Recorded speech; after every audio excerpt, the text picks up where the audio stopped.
Assalamualaikum warahmatullahi wabarakatuh.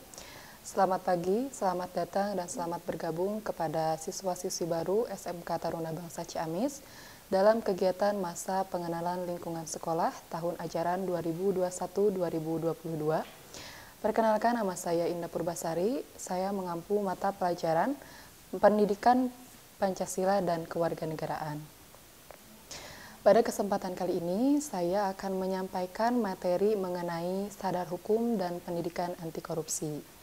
Sebelum masuk materi, di sini saya akan menyampaikan tujuan dari masa pengenalan lingkungan sekolah itu sendiri.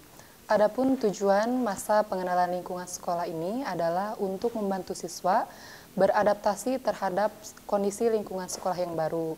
Adapun aspek yang akan kalian ketahui yaitu pertama, keadaan sekolah, sarana dan prasarana belajar, serta sosial budaya sekolah. Dan di sini setelah masa pengenalan lingkungan sekolah ini selesai, diharapkan siswa-siswi baru dapat mengetahui dan beradaptasi dengan baik di lingkungan sekolah yang baru. Baik, selanjutnya Ibu akan menyampaikan materi mengenai sadar hukum. Sadar hukum di sini berarti kesediaan seseorang dalam berperilaku sesuai dengan aturan-aturan hukum yang sudah ditetapkan. Kesadaran hukum memiliki dua dimensi, yaitu kognitif dan afektif. Untuk kognitif itu sendiri berarti pengetahuan tentang hukum, mengatur perilaku tentang baik dan dilarangnya sesuai dengan aturan hukum yang telah berlaku. Sedangkan afektif berarti kesediaan seseorang untuk melakukan hukum atau aturan-aturan yang telah berlaku. Di sini berarti kewajiban kalian itu adalah menaati aturan-aturan yang telah ditetapkan oleh sekolah, baik dalam berperilaku, dalam berpenampilan sesuai dengan aturan-aturan yang telah disepakati oleh sekolah. Contohnya, kalian harus berdisiplin dalam berperilaku, tata krama terhadap siswa dengan siswa, siswa dengan guru, dan siswa dengan kepala sekolah.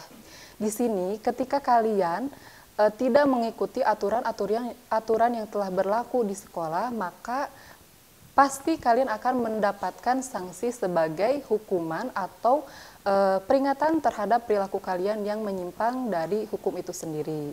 Baik, sampai sini paham? Dan lanjut untuk pendidikan anti korupsi.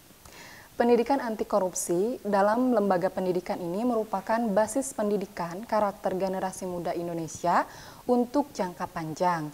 Pada tatanan ini, sangat penting menanamkan pendidikan anti korupsi terhadap siswa-siswi yang berkesinambungan. Secara mental, seperti yang disebutkan oleh Kunchara Ningrat selaku pakar antropologi Indonesia, di sini bahwa orang Indonesia ini memiliki karakter khusus yang menjadi cikal bakal tindakan korupsi.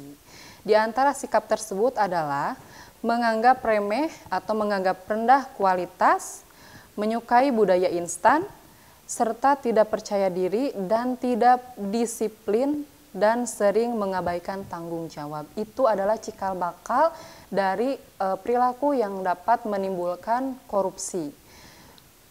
Di sini pemerintah pun sudah berkomunikasi melalui Komisi Pemberantasan Anti Korupsi, telah dilakukan kampanye anti korupsi ke lembaga pendidikan. Kurikulum pendidikan anti korupsi melalui perkembangan di sekolah-sekolah dengan penyesuaian konsep dan target sasaran yang hendak dicapai di jenjang lembaga pendidikan terkait. Dimulai dari sekolah dasar, pelaksanaan pendidikan mulai digalakan. Mengapa pendidikan anti korupsi ini harus dilakukan? Yaitu untuk yang pertama, membiasakan anak-anak untuk tidak berperilaku korupsi sejak dini. Di sini ada budaya korupsi Indonesia di tepi jurang. Kenapa? Karena di sini korupsi ini adalah budaya peninggalan dari kolonial di Indonesia yang dimana kondisinya sangat parah. Budaya suka sama suka dalam melakukan korupsi menjadi tradisi yang sangat sulit diungkapkan. Berikut ini adalah tujuan pelaksanaan pendidikan anti korupsi di lembaga pendidikan. Yang pertama adalah pembentukan karakter anti korupsi sesuai dengan tahapan perkembangan anak, dan yang kedua adalah penanaman pendidikan anti korupsi jangka panjang. Yang pertama di sini maksud dari pembentukan karakter anti korupsi sesuai dengan tahapan perkembangan anak, yaitu pembentukan karakter yang dilakukan oleh lembaga pendidikan mengikuti perkembangan usia anak dimulai dari jenjang PAUD, SD, SMP, dan seterusnya. Pelaksanaan kurikulum yang dijalankan sesuai dengan target pembentukan yang hendak dicapai setiap jenjang pendidikan tersebut. Pola kurikulum yang diajarkan sesuai dengan tahapan perkembangan usia anak sehingga lebih mudah diterima dan diaplikasikan. Seperti itu adalah salah satu tujuan dari diadakannya pendidikan anti korupsi. Yang kedua adalah penanaman pendidikan anti korupsi untuk jangka panjang. Maksudnya di sini adalah salah satu pola pengajaran pendidikan anti korupsi yang dilakukan dengan cara jangka panjang. Kondisi yang sudah sangat parah tidak bisa diatasi dengan waktu sehari, 2 hari, bahkan mungkin 1 bulan.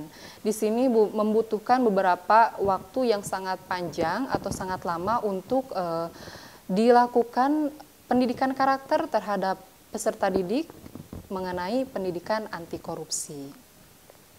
Tradisi yang sudah sangat akut membudaya di masyarakat harus dipahami sejak dini. Kenapa? Untuk perkembangan karakter siswa yang lebih baik lagi. Nah, di sini lembaga pendidikan menaungi pendidikan sejak dini hingga selevel profesor doktor. Maksudnya yaitu sangat tepat jika di lembaga pendidikan diajarkan pendidikan anti korupsi sebagai pelajaran seumur hidup untuk perlu diberikan kepada generasi Indonesia. Bukan hanya anak-anak, tetapi orang tua juga penting mendapatkan pembelajaran seperti ini.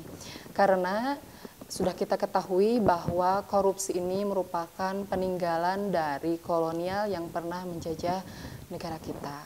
Seperti halnya dulu dalam sejarah dikatakan masa POC ini bangkrut karena adanya korupsi di dalam kelembagaannya atau di dalam organisasinya. Dan sampai sekarang budaya korupsi ini menempel atau bahkan membudaya di lingkungan kita. Seperti itu mungkin yang dapat saya sampaikan. Mudah-mudahan apa yang kita pelajari atau kita dapatkan pada kesempatan kali ini dapat bermanfaat untuk kita semua. Dan untuk catatan, kalian harus patuh terhadap aturan-aturan yang telah berlaku baik di sekolah, di lingkungan sekitar, bahkan di keluarga.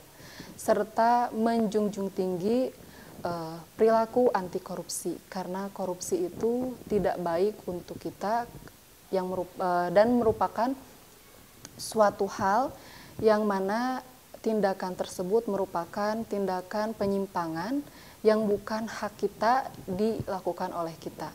Terima kasih. Wassalamualaikum warahmatullahi wabarakatuh.